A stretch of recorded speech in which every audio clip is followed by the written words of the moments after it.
राधे कृष्ण। आप सभी का हमारे YouTube चैनल मंगलमय जीवन में स्वागत करती हूँ। आज के वीडियो में आप राधा रानी की कहानी सुनेंगे। अगर आपको ये वीडियो पसंद आए तो वीडियो को लाइक ज़रूर कीजिएगा और आपने चैनल को सब्सक्राइब नहीं किया है तो चैनल को सब्सक्राइब करके बेल आइकन को ऑल पर प्रेस कीजिएगा। एक बार राधा जी अपनी सखी से बोली कि सखी, तुम श्री कृष्ण की प्रसन्नता के लिए किसी देवता की ऐसी पूजा बताओ जो परम सौभाग्यवर्धक हो। तब सभी सखियों में श्रेष्ठ चंदना ने अपने हृदय में एक क्षण कुछ विचार किया। फिर चंदना ने कहा कि राधे, परम सौभाग्यदायक और श्री कृष्ण की भी प्राप्ति के लिए वरदानदायक व्रत है तुलसी की सेवा। तुम्हें तुलसी सेवा का नियम लेना चाहिए, क्योंकि तुलसी का यदि स्पर्श अथवा ध्यान, कीर्तन, आरोपण और सींचन किया जाए तो महान पुण्य फल प्राप्त होता है।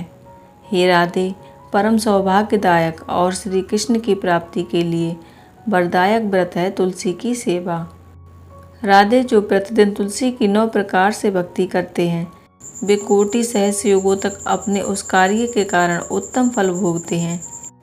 मनुष्यों की लगाई हुई तुलसी जब तक शाखा प्रशाखा, बीज, पुष्प और सुंदर दलों के साथ पृथ्वी पर बढ़ती रहती है, तब तक उनके वंश में जो जन्म लेता है वे सभी 1000 कल्पों तक श्री हरि के धाम में निवास करते हैं। जो तुलसी मंजरी को सिर पर रखकर प्राण त्याग करता है वह सैकड़ों पापों से युक्त क्यों न हो, यमराज उनकी ओर देख भी नहीं सकते। इस प्रकार चंदना की बात सुनकर राधा रानी ने साक्षात हरि को संतुष्ट करने वाले तुलसी सेवा का व्रत आरंभ किया। केतकी वन में 100 हाथ गोलाकार भूमि पर ऊंचा और अत्यंत मनोहर श्री तुलसी जी का मंदिर बनवाया, जिसकी दीवार सोने से जड़ी थी। ऐसे तुलसी मंदिर के मध्य भाग में हरे पल्लवों से सुशोभित तुलसी की स्थापना करके श्री राधा जी ने अभिजीत मुहूर्त में उनकी सेवा प्रारंभ की। श्री राधा जी ने अश्विनी शुक्ल पूर्णिमा से लेकर चैत्र पूर्णिमा तक तुलसी सेवा का व्रत अनुष्ठान किया। व्रत आरंभ करके उन्होंने प्रति मास अलग अलग रस से तुलसी को सींचा। कार्तिक में दूध से, मार्गशीर्ष में ईख के रस से, पौष में द्राक्षा रस से, माघ में 12 मासी आम के रस से, फाल्गुन मास में अनेक वस्तुओं से मिश्रित मिश्री के रस से और चैत्र मास में पंचामृत से उनका सींचन किया और वैशाख के प्रतिपदा के दिन उद्यापन का उत्सव किया। उन्होंने 2 लाख ब्राह्मणों को 56 भोगों से तृप्त करके वस्त्र और आभूषणों के साथ दक्षिणा दी।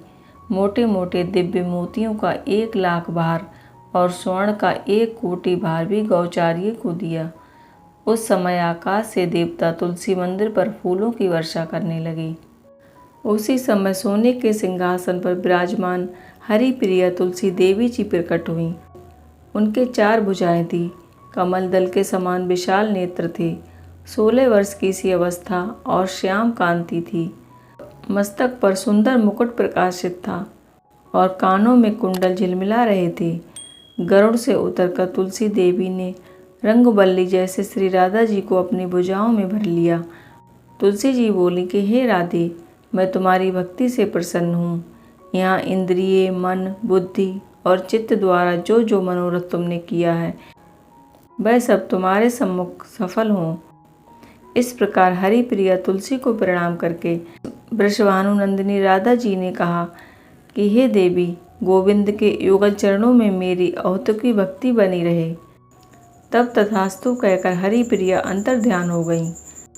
इस प्रकार पृथ्वी पर जो मनुष्य श्री राधा जी की इस कथा को सुनता है वह भगवान को पाकर निहाल हो जाता है। उसके जीवन में किसी प्रकार की कोई कमी नहीं रहती। उसके सभी समस्त पाप नष्ट हो जाते हैं और तुलसी माता और राधे कृष्ण की कृपा उन पर सदा बनी रहती है। राधा रानी की कहानी यहीं पर समाप्त होती है। अगर आपको ये कहानी पसंद आई हो तो वीडियो को लाइक ज़रूर कीजिएगा। राधे कृष्ण।